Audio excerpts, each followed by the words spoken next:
Everything from the DIYers, the crafters, the chronically nostalgic, to the homesteaders, to the off-gridders, to the preppers, and there's a place for each one of those in our product assortment and our Lehman's family. There is a large graphic design showing a simpler life that's comforting, satisfying, understandable, sustainable, and prepared. And everything we do focuses on those. You know, what is satisfying? It's different things to different people, but we all know that feeling. Our staff as a whole is very well trained on things that that generational knowledge has been lost. You know, how do you fix a wagon wheel? How do you repair an oil lamp? How do you make goat cheese? Those are things that our grandparents and great-grandparents knew. That don't sell antiques. We sell brand new, historically accurate replicas of products you thought weren't made anymore. So many things have just vanished because there wasn't a need. And Dad felt that some of these core, simple products should never disappear. So how many people do you get that are here for the first time and they know like nothing about either self-sustainability or where their food comes from? Like, how often do you get those kinds of people? Okay, so we are at a really cool place today, a place that Paul and I actually have been wanting to go to for years now. We're at Lehman's, and you are Glenda. Yes, I am. And tell me about your part in this. Sure. And kind of where exactly are we? What is this place? Okay, we are at Lehman's in Kidron, Ohio, which is a very small village. It's not even a town, about an hour south of Cleveland, in the heart of Ohio's Amish country.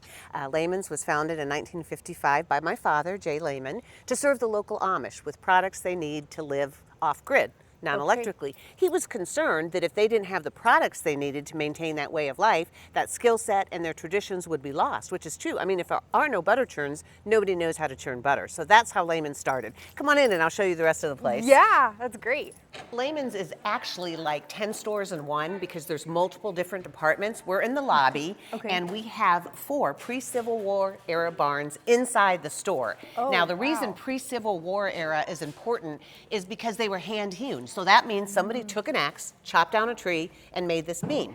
Around the time of the Civil War, sawmills were invented and people loved the smooth, plain wood, but that meant no more hand-hewn barns. So my father used to call Ohio's barns like America's castles. You know, in Europe you have the rundown castles. In Ohio you have the rundown barns. So 4 times now we have bought an old barn, had an Amish crew take it apart piece by piece and move it here and rebuild it on our structure. Wow. You can also see, again, the passion of my father, the antiques. We suggest people go through twice, once looking up at all the antiques and the next time looking eye level at the products. We're right in the center of the store now. So informally we talk about the curious and the serious. The serious are the people that live off grid, that are knowledgeable about the products. That tends to be this side of the store. Things like gas refrigerators, composting toilets, wood cook stoves. And then this side of the store tends to be a little more lighthearted, cooking, baking, puzzles, games, toys, that sort of thing. So let's head down to the stove department. You said that the reason why your father started this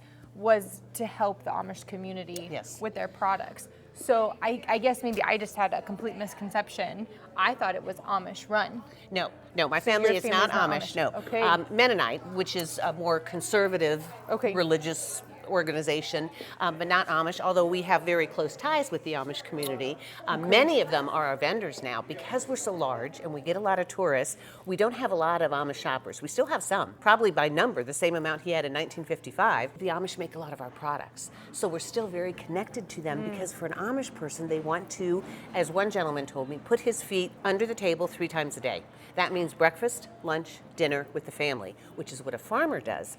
But there's only so much farmland. So if you have 8 children and the first 2 boys get the farm, what do the other ones do? They make hickory rockers, they make baskets, they make wrought iron things, and we purchase those from them. I love that, and I think that that's what has drawn particularly the audience that watches our videos to stores like this, or really this store. I don't really know if there's any other stores like this in the country. It's always dangerous to say you have no competitors, but there really is no place like this because next year's our 70th anniversary, so we're very knowledgeable. We have what I like to call farm cred.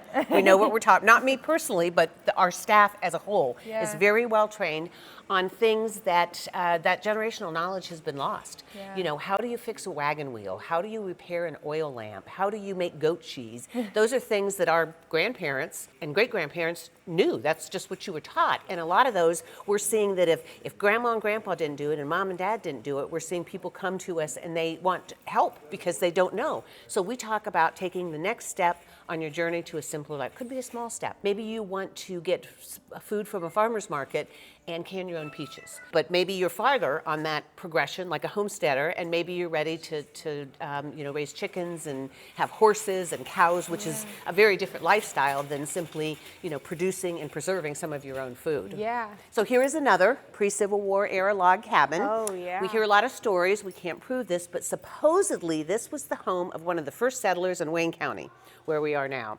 So this would probably have been packed with mud and straw. And this is all my dad. This was all what he did. So he found all of these tools and pieces. And then we became known as somebody that wanted things like that. As my dad was a man of few words, he said, "I like old stuff." That's when someone asked him about the antiques. And he was a master at restoring them. He passed away in 2020, but he had a 91 years of a wonderful life, and he left a tremendous legacy. So wood stoves, wood heating and cooking stoves are, I'd say, a core key product. We have everything you need for heat, food, light, and water when there's no electricity. So you probably know this, but a wood heating stove, you can cook on it, but you never cook in it. Right. A wood cook stove, you cook on it and you cook in it because it has an oven. We're seeing, you think, who wants to cook on wood anymore? A lot of people, they have power outages. They want to save money. They want to be off grid. They don't want to be reliant on somebody else for their heat, food, light, and water. And so we are big fans of self-sufficiency, self-reliance. You think about it, the vast majority of the United States, if there was no power January and February, I don't know what they would do. They don't have any way to cook their food. They don't have, so it would be, the homesteaders would be kind of top of the food chain because you guys know how to do all of this stuff. Let's talk about that for a second, if you don't mind breaking that down a little bit. Have you seen trends? We all know that COVID pushed everyone. Right. I'm seeing a little bit of a regression trend now where people maybe got into it during COVID and now they're kind of like back to the way things were. How are you seeing those trends from like a supply standpoint? Right, yeah, tremendous demand, especially food preservation supplies, because we're not used to in this country going to the grocery store and the shelves are empty. There's no hamburger. There's no, toilet paper was the classic example. So we had a tremendous demand and it lasted a lot longer than we thought. And then as we suspected, some people went back to, forget it, I am never making sourdough bread again. I'm never doing any of this. But there was some people that it kind of stuck, particularly younger. And by younger, I mean under 40. A lot of that other generation, like my dad's generation, still had that legacy knowledge. So we spend a lot of time teaching. Our goals are to educate, to entertain, in other words, make it fun, make it engaging, and then to sell. So we're a lot about the why. I mean, the what is the product, and the how is very important too. How do I, make yogurt? How do I make cider? That kind of thing. But then the why. Why would I want to do this when I can, particularly around here, you can go to a local store and get homemade stuff. It's satisfying. It is a very tactile experience. You and I talked about the popularity of the catalog in 2024 when everything is available on the website. But there's something, I think we were created to work with our hands. And when everything is on demand, when your books, your music, your television, everything just comes to you, you need to get out in the garden and dig in the dirt. You need to pet a dog. You need to do some of those things that I just think we were, and also relational. We're very relational with our customers as opposed to just transactional. Like Amazon is transactional, right? It's fast, it's cheap, it's okay. Totally different market than we have. So we think that in families too, playing a board game. Computers, it's very solitary. You can sit there all day by yourself, but you can't, unless you're playing solitaire, you can't play Monopoly by yourself. You can't jump rope by yourself. Right. You can't, I suppose. Well, I guess you could jump rope. Oh, yeah. I was thinking of, You like double dutch. Right, that might be one that you want to cut out of there. Maybe sounds silly, but so there are a lot of things that take more than one person to do. And then how fun to plan a meal with your kids. I've often told parents with picky eaters, get your kids involved. Have them plant the garden, have them harvest the garden, have them plan the meal, help with preparing the meal. I guarantee they're going to eat it. So, and there's something, I have fond memories of helping my mother bake bread. And it speaks to our innate human characteristics that we like to be with other people, we like to create things, and of course everyone likes to eat. Right. So a lot of what we do here actually has to do with eating. You grow it, you harvest it, you preserve it, and that harkens back to think Little House on the Prairie. Because Right. if you didn't do that, you got very hungry in January and February. Nowadays, you can go to the grocery store and get blueberries and strawberries in February. Back in the day, you didn't do that. You ate what was in season, or you preserved it yourself, so you had it Right. when the fields weren't full. Right. So- So we are at the cook area. Yes, these are cook stoves mixed in with some heating stoves. We Okay. have small ones, we have big ones. We also, we like to be full service. If you're gonna buy a stove from us, we wanna make sure you have the chimney, the piping, the flue, the paint, the cleaner. We also do a lot with wood pile prep. You know, if you're heating with wood, you have to chop it, stack it, store it, schlep it. You know, Yeah. and we have all of those things from axes to carriers. And So that's why I hear the term Amish Walmart.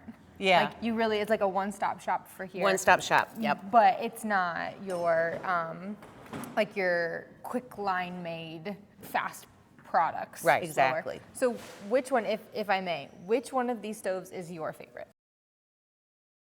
Probably the Hearthstone. They're made out of soapstone, and it retains a lot of heat, and I just find them beautiful. those are You know, it used to be the stove was very utilitarian, not something you put in your fancy living room, but these are very beautiful stoves, a little more aesthetic. These are actually Amish made, used by the Amish. These ones over here? Yeah, the Pioneer Princess and then the Baker's Choice. You can see they're very utilitarian, Yeah. but this is really a workhorse. And there are no burners, of course, because it's hotter over here, because that's where the fire is, Yep. and there's your oven, and there's your water reservoir, so grandma can make tea or grandpa can shave. Yeah. And then it would heat. These are designed to get hot fast to cook your food. They will heat a small house, but the wood heating stoves are designed to heat your whole house. You keep them running all the time. And people So can these ones don't stay on all day long. no, probably not. You could. Like Yeah. if you had a 600 square foot house and this was your only source of heat, you could, but they're designed, I mean, they're a wood cook stove as opposed to a wood heating stove. Yeah, yeah. So, and these were my father's pride and joy, Oh, the my. potbelly stoves, which we have been told it is a museum quality collection. Absolutely. Those are And these are not made beautiful. anymore. These used to be the centerpiece. Like today, if you walk into a home with a grand foyer and a chandelier, that was the potbelly stove. You walk in and they have this beautiful potbelly stove. So yeah, he collected these and he refurbished them. I saw them come in a box, and it was a box of junk. Pieces, parts, rusted. Really? It'd be like someone restoring a car. Yeah. You know, you get knowledgeable about it. You find other people that are doing the same thing, and you trade pieces, parts, that kind of thing. But this is really a very special collection that he spent years. They are not for sale. Every once in a while, he would sell one, but it was funny. He'd interview the people, like if you were selling him a puppy, where are you going to put it? You know, how are you going to take care of it? Do you know how to use it? Do you know the history of it? And so, but now we're not parting with any of them since he is no Yeah. longer with us. We have a camping section. A lot of what we do is because customers ask for it. I mean, we're not Cabela's, we're not REI, you know, we're not Chewy or Petco with pet toys, but we want to one-stop shopping. If you're here and you're buying a wood stove, but you also like camping, and you also have a dog, and we just want to be across multiple categories that our customers are interested in. Well, and I'm sure it helps that you're kind of out in the middle of nowhere, right? Like we aren't anywhere close to much of anything at this moment in time. If you're buying products from the Amish community, they make an array of products. Right, and they're right around us. And they're all the right last here. time I looked, and it's been a year or two, but we had over 300 vendors within 40 miles of us. Wow. Yep, and we continually try to seek out, vendors often will reverse engineer. Someone will bring in an antique and say, my grandma used this for whatever, can you make it? And we research it, and if the patent doesn't exist anymore, we try to patent it, and then we take it to an Amish craftsman and have them reverse engineer it so we can sell it brand new. We don't sell antiques. We sell brand new, historically accurate replicas of products you thought weren't made anymore. It doesn't happen often, but that's our favorite thing to do, is to reintroduce the world to a product that had diminished. I mean, think about it. Packard automobiles, Browning cameras, Kodak film, so many things have just vanished because there wasn't a need. Yeah. And Dad felt that some of these core, simple products should never disappear. Yeah. So you talk about like how this kind of came up with your dad's passion, but I'm feeling the passion come through you. Are you the same level of passion as your dad was about these things, or is it that your dad brought that passion to you and you're like carrying on his legacy? I think it's some of both. I am very passionate about it. I feel, not to sound too highfalutin. That was one of my dad's words, too highfalutin. But I feel like Lehman's has a noble cause. We can help people live a better life. What we hear often is, I'm sick and tired of feeling sick and tired. And a lot of it is what we eat, how we spend our time. And if we can, and we see the joy, if you look at our reviews, I mean, we just see the joy that we bring to people. But we're selling practical things, but yet they're pretty and they make people happy. And so that combination just really, it brings us a lot of joy. Yeah, I love that. So are you still collecting antique things? You know, or once are you in kind of maxed out? You know, once in a while, people will come to us. I'll show you an example here. They will have those toy sewing machines. Oh my. Really, really special. I'm gonna get closer because What will happen is maybe grandma had that and the kids don't really want it. They don't have a place to put it, but they don't want to break it apart and sell it on eBay. And so they're like, Lehman's, would you display this so people can enjoy it? So they're temporarily permanent or permanently temporary on loan. So we have quite a few collections of things that people have given to us. We even, show you something up here, because you asked if we're still collecting antiques. It's kind of interesting. Just today, Oh my. you asked if we were still collecting antiques. Just today, a gentleman from Nova Scotia, Canada, sent me this old outdoor thermometer. He was kind of downsizing. He was an older gentleman, and he came across this and called me and asked if I wanted it. And I said, absolutely, we'll put it up in the store. So I don't know the year, but we haven't been Lehman hardware and appliances for a long time. We've been Lehman's for a long time. And it looks like the thermometer still works. Yeah, I mean, it's about 70 that degrees just in happened here. today. That's awesome. Is that surprising to you that someone would bring you something with your store's name on it? And you're like, wow, like people in Nova Scotia had this and here we are. And the other thing too is I feel like we're really approachable. I mean, he just called me. And like I happen to like, you know, iTunes, some of those, but if I have a problem, I can't call Mr. Tunes. You know, even Amazon, you can't call Mr. Amazon, and it's just so anonymous, so transactional. It's just anonymous. I give you money, you give me something. And we try to be much more than that. I love that. That we talk to people and figure out, we're kind of problem solvers. What's your issue? One thing that we hear a lot is screen time. Kids on screen time. How do I get them off screen time? You can simply take away the device, but then it becomes an argument and all of that. Why not say, you know what, today we're going to plant a garden. Today we're going to make pot holders. Today we're going to learn how to bake bread. Today we're going to go to an orchard and pick apples and make a pie. And so replace that with something that is outside, that is interactive, that is very tactile. Kids love that kind of stuff. And plus it's learning too. Those in your audience that homeschool know that stuff. Cooking is educational. Yeah. You know, it's chemistry, it's measurement. This is the third pre-Civil War era structure. It's a buggy barn, the garage for the buggies. A lot of pieces were missing, but we put it, you see the hand-hewn marks there? We had, so when Paul and I farmed in Indiana, our barn was hand-hewn. And Oh, it had was the it? notches in Oh. it had the pegs. It was beautiful, and yeah. actually it stood 10 feet higher than what it did, but a tornado came through in like, I don't know, the 80s or something and ripped the roof off. So they brought it down. I love barns like this. I grew up in a barn like this. I mean, I'm from Wayne County, Indiana, actually, and our barn is exactly the so same. you They're know. beautiful. They're beautiful. So these carvings are by a local Amishman. You may know the Amish quit school in 8th grade, so he is self-taught. He starts with a solid block of wood, starts at the back, and hand carves towards the front. That's him on the video right there. He had them at his home. And it was inconvenient to have people stop by, and people wanted to bring buses, and that just wasn't his thing. So he was looking for a place that had high foot traffic, that was climate controlled and fully insured to display his works. So this is about a quarter of his selection. Does he sell these things? No, he doesn't, because then he said it would be a job. It's a labor of love, and if he was selling it, then it would be a job. So I suspect at some point he might, because he just keeps making more and more of them. I mean, it's so intricate. It's just a This is block one of my wood. favorites, the one you're looking This at here, one? just because of the Look at the intricacies. house. I mean, the wood shakes. It's just, wow. And then he gets around it. I mean, I'm not going to touch it, but like, my hand goes around. Like, that is just so crazy and absolutely beautiful. Oh, this one might be my favorite here. That was really sweet too. Couldn't you just picture that? I can. Yep, with the child helping and the farm bell. So he often starts with a picture. I said a photograph, and he said sometimes it's in his mind. Sometimes it's an actual photograph. There's one over there that has the photograph, and then you can see, and it's pretty accurate. But he thought this depicted the beauty of Amish country, and I would have to agree with him. So this is the he picture. started with a block of 200 pounds of wood, And he took out, as you can see, about 70 pounds. So he had 120 pounds, 130 pounds left over. And he even has the location on there where it is. And you can see all the details, the little windmill, and Oh little my gosh. outhouses or outbuildings. Absolutely beautiful. So you don't just, and I mean, I guess we kind of talked about it with your dad and the antiques and stuff, but you don't just sell things. I mean, you really do just put on like a museum. We do. This may or may not make the cut, but I'm gonna ask anyway, 'cause Okay. I'm curious. So I grew up also in an Amish country. I mean, not as big of an area as this, but there were a lot of Amish where I grew up.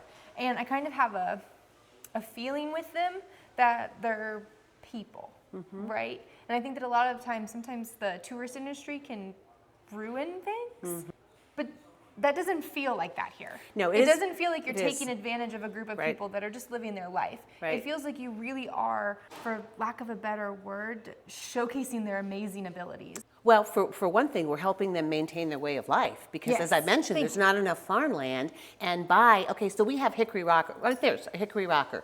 The gentleman that makes them grows the hickory trees, bends the wood over a big pot of boiling water over an open fire. He makes those for us, and we don't do consignment, so we go with our truck, because of course they don't drive, and pick them up and bring them here. He knows how to do that, and because we're selling this product, and now he has taught his son and his grandson and his nephews, so when he can no longer do it, that way of life can continue. Otherwise, they would be working in a factory or something, but now he has passed on that generational knowledge. And that was very important to Dad. These are my words, not his, but I've often thought of preserving the past for future generations. For example, we do a lot of demonstrations in the store, and we were churning butter. A lot of people haven't seen that before, and a little girl came up with her grandma. She was probably about first grade, and she watched us for a bit, and then they went off and shopped, and she came back, and we were pouring the buttermilk off, getting ready to serve the butter. And the little girl said, "I missed it. When did you put the butter in?" Because to her, where does butter come from? A tub. A in the tub store. in the grocery store. She didn't realize that you could make it with one ingredient, Yeah. cream. Cream turns into butter. Cream turns into a lot of different cream from a cow. Yeah. Yeah. And so, and I thought that girl's grandmother probably wasn't born when Dad started the business, but now he did. He preserved the past for a future generation. Wow.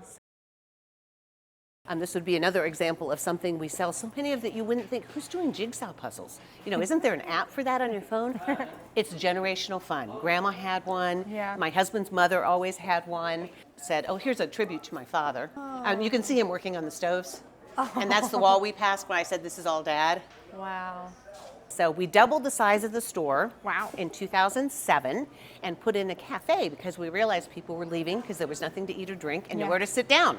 Housewares, the most popular department. Everybody eats, and whether you're growing your own food or going to a farmer's market, if you get 6 bushels of peaches, you're going to have to bake it, chop it, store it, freeze it, dehydrate it, can it, eat it, do something with it. And Yeah. so this area has, you can see, baking, fermenting, canning, food prep, gadgets, meat processing, and just some fun things. The cookie cutters and the ladles and the made in Ohio crocks. pottery. And then the pantry. Back in the day, all of our customers made their own food. Why would we sell food? I mean, Amish people make their own food. And then we realized, first of all, not everyone's set up to do that, but they want locally made, local honey, local maple syrup, Yeah. jams and jellies, peanut butter.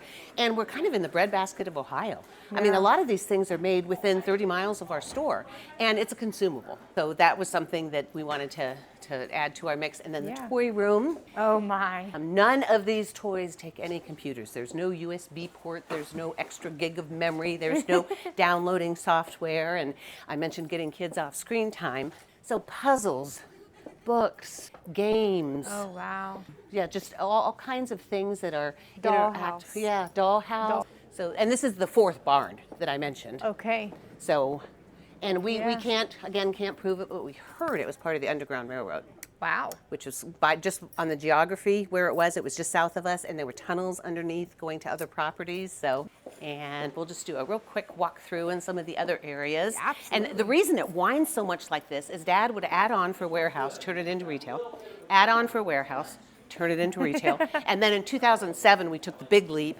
and doubled the size of the store because it was too crowded.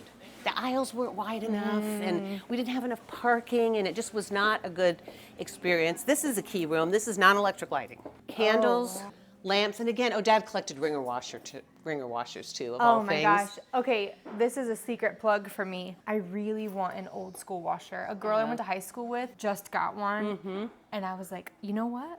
I want one of those. I want one of those really bad. Yeah, and apparently some of these double tub ones are very rare, and this was a limited edition one, and so I'm not even sure where he got these. They've been here for a long time, but we don't even like to take them down like if someone wanted to borrow them for something because they're so special and so Yeah. unique. So Aladdin lamps with the mantle provide a very bright light, which means that you can read, you can craft, you can fix your tools after it gets dark outside. Prior to this, in the 1920s, you went to bed when it was dark and you got up when it was light. Yeah. So this was the original store. This is what I wanted to show you. When Dad bought it, Oh, okay. this was the original store. Right Just here. this right here. Just this room right here. So, Wow. and he was the only employee. And so then he hired his dad and his brother and his sister and a family friend. People forget, but for 20, 25 years, it was 5 people. Dad worked 12-hour days, 6 days a week, 12 hours a day. Wow. Because after the store closed, he would deliver stoves. Laundry, everyone does laundry. Yep. Not everyone has lots of water and water pressure. And so during COVID, we sold a lot of these to people in cities. Can you think why? I don't know why. They didn't want to go to the laundromat. Or the laundromat was closed. So if you're in a high rise in New York City, how are you going to do? I guess you're going to just do it in the bathtub, or you're going to get one of these in a ringer washer, clotheslines. And these are made in Ohio too. Drying racks, Amish made. We have a lot of all natural cleaning supplies, Amish made corn broom. So when we put these floors in, some of them were original and some of them we took from other parts, but we wanted reclaimed wood. And when they put it in, we said, whatever you put in to make floors not creak, don't put that in. We want the creak. We want the creak. Yeah. It just adds an extra Sure. musical layer Yeah. to walking, right? This is one of my favorite products. It is soap.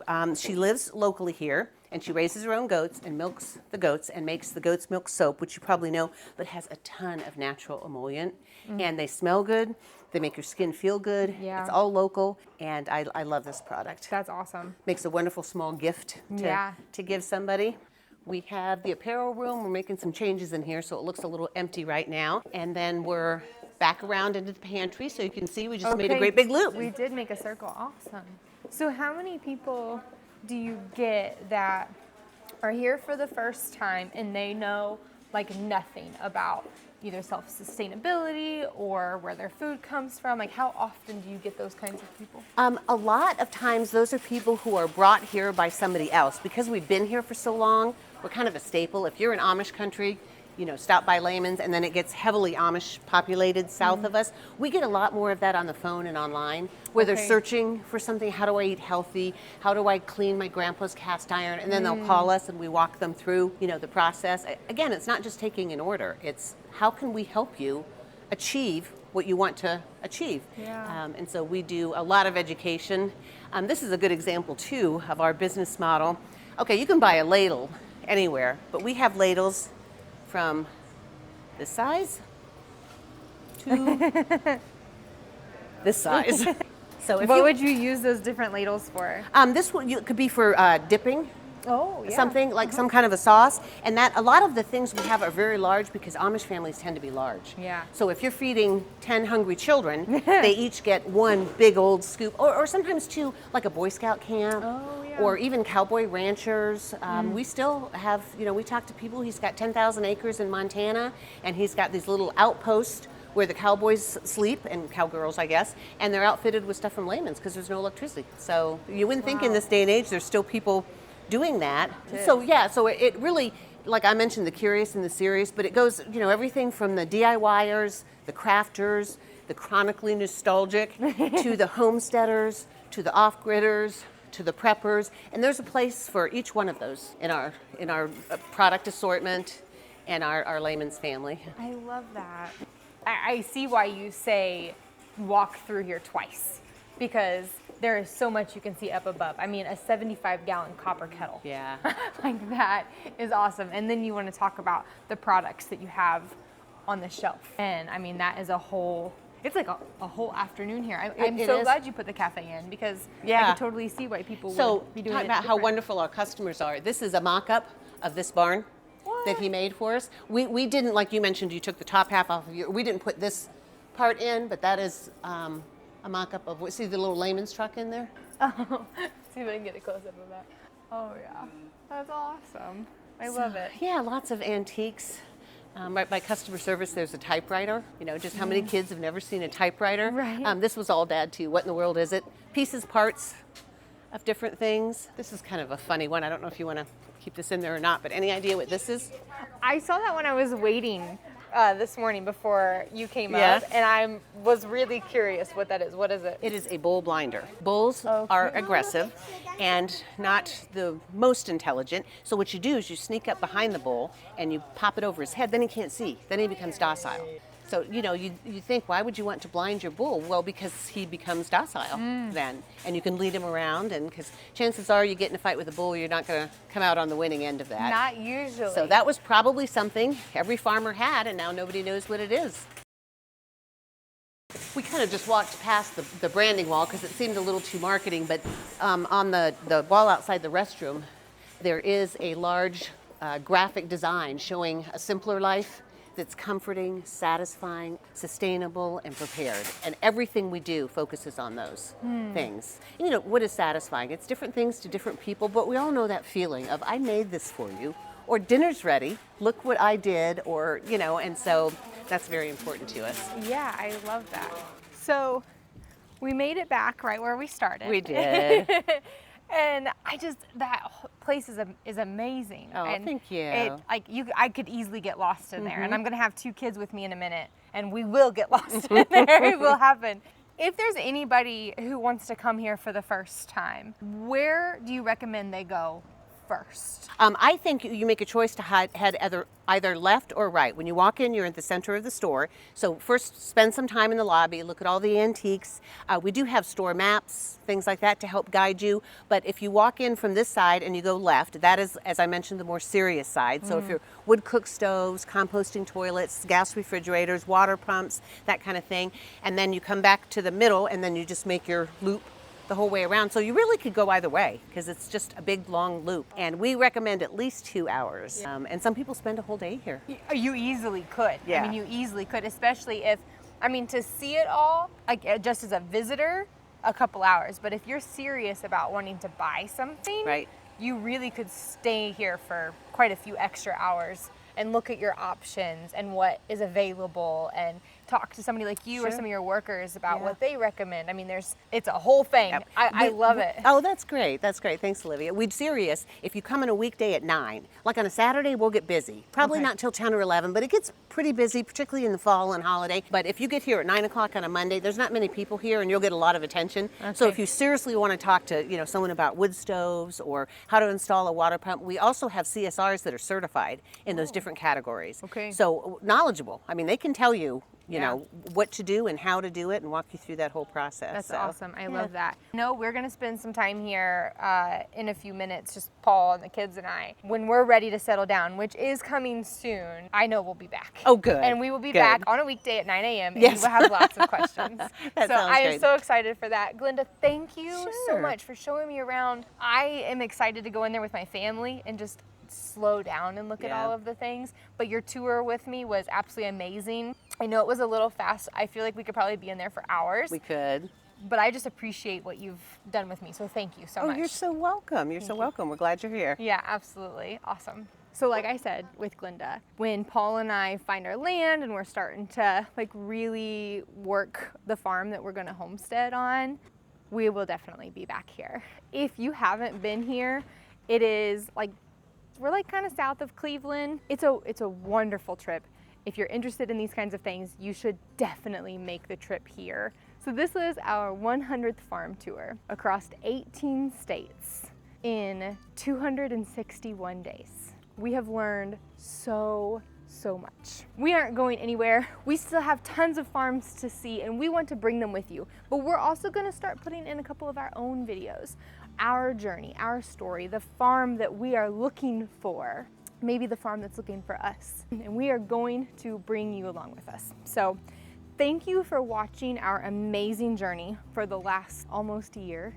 And we can't wait to see what we have in store next.